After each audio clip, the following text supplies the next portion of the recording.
Hello नमस्कार साथियों, स्वागत करते हैं आप सभी का आपका यूट्यूब चैनल स्टूडियो पर। तो आज पूरे गणित के पेपर का एनालिसिस कराएंगे। जो आपका गणित का पेपर हुआ है 1 मार्च 2025 को, उसका हम एनालिसिस कराने वाले हैं। देखो कितने क्वेश्चन आप सही करके आए और ये चीज आपको देखनी है। देखो पहला क्वेश्चन क्या है, देखो 96 और 404 का एलसीएम हो गया, इन लासा पूछा है। किसका नंबर फर्स्ट क्वेश्चन, 96 और 404 का एलसीएम। तो एलसीएम निकालने की क्या होती है, काट दो, दो से काटो, दो से कटेगा तो ये 48 बार जाएगा, दो से कटेगा ये 202 बार जाएगा। फिर दो से काटो, दो से 24 बार जाएगा और दो से 101 बार जाएगा। फिर दो से अगर 6 से काट दो, 6 चौक 24 और ये 101 का 101। फिर 4 से काटो, 4 एकम 4 और ये 101 का 101 ही रहेगा। 101 से 101 एक बार कट जाएगा, ठीक है, एक बार। अब दो दूनी चार, 4 छंग 24, 24 चौक 96। तो आपका 96 गुणा 101 आ रहा है, 96 गुणा 101। 96 की अगर 101 से आप गुणा कराओगे तो क्या आएगा, 96 एकम 96 और 96 एकम 96, ये आएगा आपका 96 96। तो आपका डी ऑप्शन सही होगा। कौन सा ऑप्शन, डी ऑप्शन सही होगा। अगर आप 96 96 आंसर लगा कर आए हो तो आपका सही है, अगर नहीं था गलत है आपका आंसर जो भी आप लगा कर आए हो। अगला क्वेश्चन देखते हैं। दूसरा क्वेश्चन क्या है, दूसरा क्वेश्चन है, दूसरा क्वेश्चन है 2,5 की मूल बिंदु से दूरी होगी। इसकी मूल बिंदु से दूरी होती है, तो मूल बिंदु से दूरी के निकालने का सूत्र क्या होता है, डी बराबर X square plus Y square. तो लगा दो, एक्स का मान कितना, 2 का स्क्वायर प्लस वाई का 5 का स्क्वायर और अंडर रूट, ठीक है। दो दूनी 4 होता है आपका, पचम 25 होता है, 25 और 4 होता है आपका 29। तो आपका 29 मात्रक हो जाएगा, अंडर रूट में 29 मात्रक। आपका ऑप्शन नंबर सी सही है। अगर आप सी लगाकर आए हो तो बहुत ही अच्छा किया आपने, ठीक है, वरना था कोई बात नहीं, आपका गलत आंसर हुआ, ठीक है। अब तीसरा क्वेश्चन देखो, तीसरा क्वेश्चन है भाई, जल्दी जल्दी करते हैं, ठीक है। तीसरा क्वेश्चन है under root 2 plus 10 45। Under root 2 plus 10 45 का मान क्या होगा, तो अंडर रूट 2 10 45 का मान 1 होता है, यही इसका आंसर हो जाएगा, अंडर रूट 2 प्लस 1। आपका सी ऑप्शन सही होगा। कौन सा ऑप्शन सही होगा, सी ऑप्शन सही होगा, ठीक है। चौथा क्वेश्चन, चौथा क्वेश्चन है आपका sec square A minus tan square A का क्या होता है, sec square minus tan square कितना, 1। तो आपका फर्स्ट ऑप्शन सही है, ए ऑप्शन सही है। Tan sec square minus tan square होता है 1, ठीक है।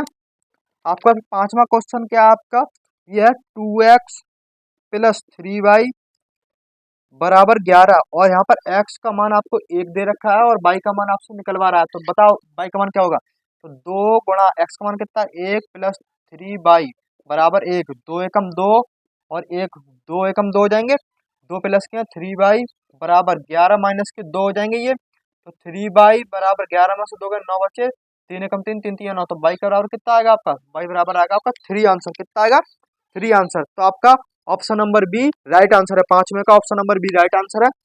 छठा कौन सा क्वेश्चन है, छठा कौन क्वेश्चन है आपका, देखो छठा क्वेश्चन इधर ही करा देता हूँ। छठा क्वेश्चन है 21 18 15 डॉट डॉट डॉट का वह पद ज्ञात करो जिसका मान 81 माइनस के 81 है, यानी आपको 81 वह पद बताना है जिसका मान 81 हो, माइनस के 81, यानी आपको कैसे कर, देखो आपको दे रखा है एन का मान आपसे पूछा है और ए एन का मान आपसे दे रखा है। ए एन का मान क्या रखा है, माइनस के 81 और ए का मान यहाँ से निकाल लो, ए का मान कितना है 21 और डी का मान यहाँ से 18 में से 21 जाएंगे तो माइनस के 3 बचेंगे, तो माइनस के 3 डी का मान। आपसे 81वां पद नहीं पूछा है, आपसे ये पूछा माइनस के 81 जो नंबर है कौन से पद में आएगा, ठीक है, वो पद पूछा है। तो अब सूत्र लगा दो, कौन सा, ए एन बराबर A plus N minus 1 into D. तो ए एन की वैल्यू कितनी है, माइनस के 81 बराबर ए की वैल्यू कितनी है आपकी 21 है, एन की वैल्यू आपसे पूछा है गुणा माइनस के 3, डी की वैल्यू -3। तो माइनस के 81, ये प्लस के 21 है तो माइनस क्या 21 हो जाएंगे, इधर आके माइनस के 3n हो जाएंगे, ये 3 की गुणा हम अंदर कराएंगे तो प्लस के n है तो -3n और माइनस माइनस प्लस हो जाएगा प्लस के 3। तो 81 और 21 कितने हो जाते हैं आपके, हो जाएंगे ये 102, किसके, माइनस के। अब ये माइनस के 3 इधर आके माइनस के हो जाएंगे, प्लस के इधर आके माइनस के, तो माइनस के 3n माइनस के 102, 102 और 3 कितने हो, ठीक है, ये नहीं नहीं नहीं,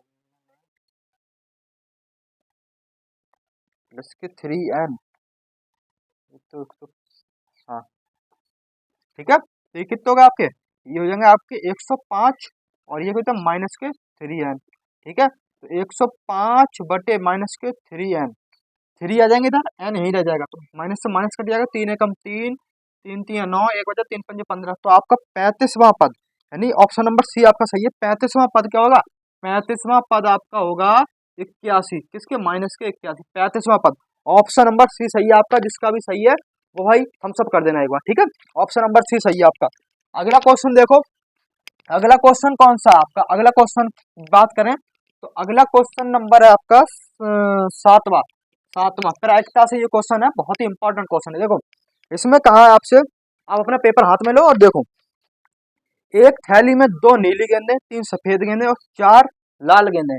एक थैली है, उसमें 2 नीली हैं, यानी यानी सातवां सवाल है, 2 गेंदें ब्लू हैं और आपकी 3 गेंदें जो है व्हाइट है और आपकी 4 गेंदें जो है रेड है।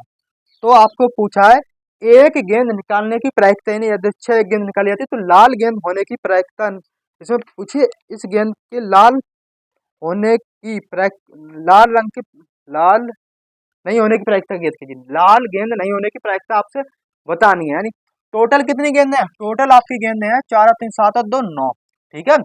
अब लाल गेंद ना होने की प्रायिकता पूछ रहा है इससे, ठीक है। तो लाल गेंद ना होने की प्रायिकता का मतलब क्या?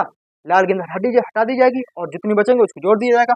तो लाल गेंद हमने ये हटा दी और कितनी बची हमारे पास? हमारे पास बची 5 गेंदें। तो 5 और कुल परिणाम कितने हैं? 9। तो 5 बटे 9 आपका आंसर हो जाएगा। आपका ए ऑप्शन सही होगा। इसका आपका ए ऑप्शन सही होगा। देखो इसका क्या मतलब होता है प्रायिकता वाले का?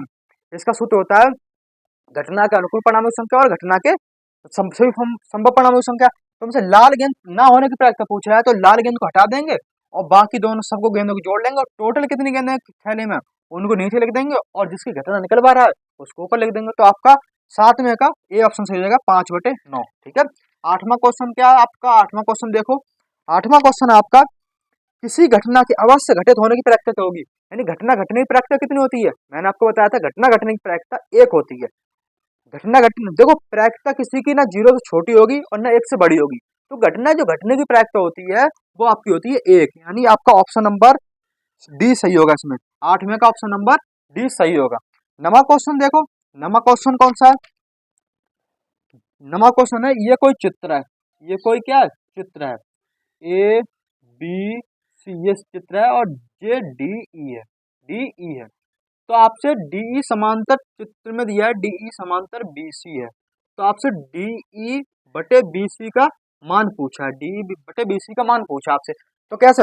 अब देखो ये 3 सेंटीमीटर है, ये 6 सेंटीमीटर है, ये 2 सेंटीमीटर है और ये 4 सेंटीमीटर है। तो डीई और बटे बीसी का मान पूछना है आपसे।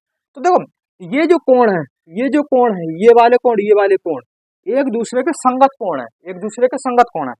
जब हम किसी त्रिभुज यानी एबीसी त्रिभुज एबीसी और त्रिभुज इसके एडीसी एडीई एडीई ये समरूप कैसे होंगे? देखो ये जो दोनों कोण है एक दूसरे के संगत कोण है, एक दूसरे के संगत कोण है। जब संगत कोण होते हैं ये, तो ये जब दो कोण आप बराबर कर देते हो तो हम कह सकते हैं एबीसी बराबर जो होता है वो क्या होता है? किसके बराबर? एबीसी समरूप हो जाता है एडी के। कैसे होगा? कैसे होगा? ये डबल ए समरूपता से होता है, डबल ए, दो एंगल बराबर कर दो तो वो जो त्रिभुज होते हैं वो अपने आप समरूप हो जाते हैं, ठीक है। जब समरूप हो जाते हैं तो इनका अनुपात ले लो, तो ए बी का अनुपात किसके साथ? ए डी के साथ, ए बी का अनुपात ए डी के साथ, बी सी का अनुपात किसके साथ? बी सी का अनुपात आप ले लो डी ई के साथ, डी ई के साथ, और ए सी का अनुपात आप ले लो, ए सी का अनुपात ए ई के साथ, ए ई के साथ, ठीक है, ठीक है। अब ए ई के साथ ए बी बटे ए डी। देखो अब ऐसे नहीं, ऐसे नहीं, देखो जब हम तो अनुपात देखो, अब जब हमने ये दोनों त्रिभुज समरूप कर दिए तो इन दोनों का अनुपात यानी इसकी संगत भुजाओं का अनुपात और इसकी संगत भुजाओं का अनुपात क्या होता है? सेम होता है। तो ए डी बराबर डी ई क्या हो जाएगा? ए डी बटे डी ई, ए डी बटे डी ई और ए बी बटे बी सी, ए बी बटे बी सी, ए बी बटे बी सी। अब देखो एडी का मान कितना दिया है यहाँ पर? एडी का मान आपको दिया है 3, एडी का मान कितना दिया है? एडी का मान 3 और डीई का मान आपको पूछा है और आपसे एबी का मान कितना दिया है? 3 और 6 9, 3 और 6 9 बटे बीसी। डी को उधर भेज दो, 9 को इधर ले आओ, तो 3 बटे 9 बराबर डीई बटे बीसी तीन एकम तीन, तीन तीन नौ, तो आपका डी अनुपात बीसी जो आ जाएगा 1/3 आ जाएगा। डी अनुपात बीसी का जो 1/3, जो आपका ए ऑप्शन है वो आपका राइट ऑप्शन है। ठीक है, 1/3 आपका राइट ऑप्शन है। ठीक है, अब 10वां सवाल देखो, 9 हो गए। अब 10वां देखो, दसवां क्या देखोगे, जल्दी से 10वां भी कर लेते हैं। 10वां सवाल है, क्यू से एक वृत्त पर स्पर्श रेखा की लंबाई 24 सेंटीमीटर है, तो क्यू से केंद्र की जो दूरी है 25 सेंटीमीटर, तो वृत्त की त्रिज्या बतानी है। ये कोई वृत्त है, ठीक है, यहाँ से कोई क्यू बिंदु है, यहाँ से स्पर्श रेखा खींची, उसकी लंबाई आपकी कितनी है, उसकी लंबाई 24 सेंटीमीटर, और वृत्त के केंद्र की जो लंबाई है वो आपकी 25 सेंटीमीटर, ये क्यू बिंदु है, यहाँ ओ बिंदु, यहाँ पी मान लो। तो आपसे वृत्त की त्रिज्या पूछी, नहीं ये पूछिए, तो यहाँ पे पाइथागोरस प्रमेय लगा दो।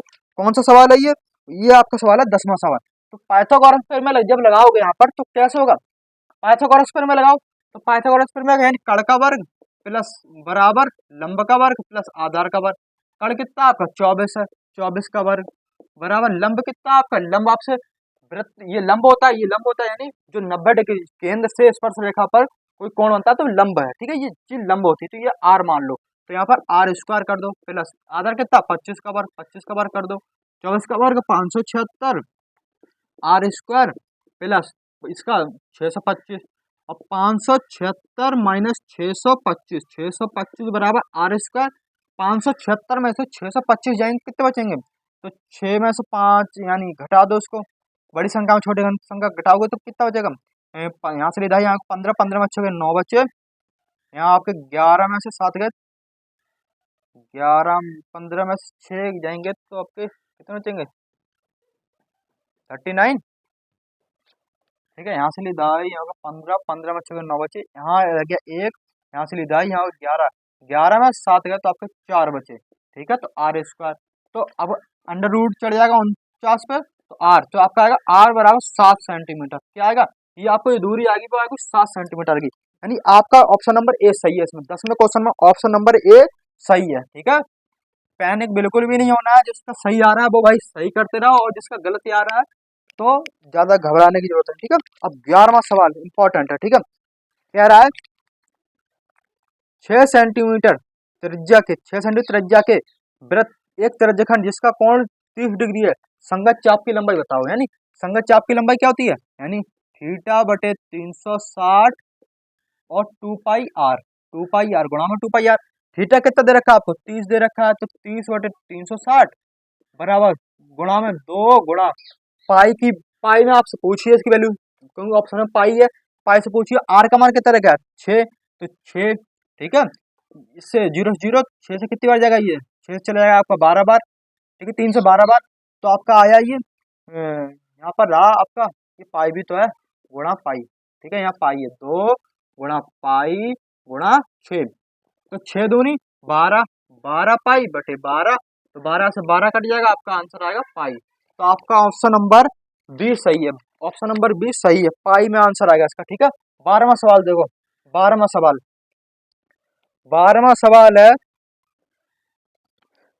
3 सेंटीमीटर त्रिज्या के एक ठोस बेलन की ऊंचाई 5 सेंटीमीटर, 3 सेंटीमीटर का कोई बेलन है, 3 सेंटीमीटर का कोई ये बेलन है। ठीक है, ये कोई बेलन है, बेलन को ज्यादा ही बड़ा बन गया, इसके ऊपर कोई अर्धगोला है, इसकी जो ऊंचाई है, इसकी ऊंचाई है 5 सेंटीमीटर है, इसकी जो त्रिज्या है वो आपकी 3 सेंटीमीटर है अर्धगोले की, और इसकी भी। तो आपसे इसका पूछा है कि आप इसका क्या बताना है, आपको आपको इसका कुल पृष्ठीय संपूर्ण पृष्ठीय क्षेत्रफल इसका आपको बताना है। तो कैसे बताओगे, तो देखो अब इसका संपूर्ण पृष्ठीय क्षेत्रफल बताओगे तो आपको बेलन का क्षेत्रफल हो जाएगा, बेलन का पृष्ठीय क्षेत्रफल लगाओगे और अर्धगोले का पृष्ठीय क्षेत्रफल लगाओगे, और इसमें से वृत्त का जो नीचे वृत्त है इसका भी जोड़ना पड़ेगा ना, तो वृत्त का क्षेत्रफल क्या कर दोगे, प्लस कर दोगे, इसमें क्या कर दो प्लस। तो बेलन का पृष्ठीय क्षेत्रफल क्या होता है 2 पाई आर एच प्लस इसका क्या होता है 2 pi R square, 2 pi R square plus pi R square plus pi R square. इसमें से यहाँ से क्या चीज कॉमन है, यहाँ से हम ले लेते हैं 2 पाई आर कॉमन ले लेते हैं, तो यहाँ से एच बचेगा आपका, यहाँ से आर बचेगा, और यहाँ से क्या बचेगा, यहाँ से एक आर बचेगा। ठीक है, यहाँ से एक आर बचेगा। तो अब इसमें हमको पाई में वैल्यू बतानी है, तो पाई से कोई छेड़छाड़ करेंगे नहीं, तो पाई गुणा आर का मान 3 है, एच का मान यहाँ 5 है, प्लस ये कितना हो जाएगा आपका, ये 3 + 3 ठीक है, 2 3 6, 2 3 6। अब 2 3 6 हो गया आपका 6 पाई गुणा में 5 और 3 8, 8 और 3 11, 11 6 आपका, एक मिनट एक मिनट एक मिनट,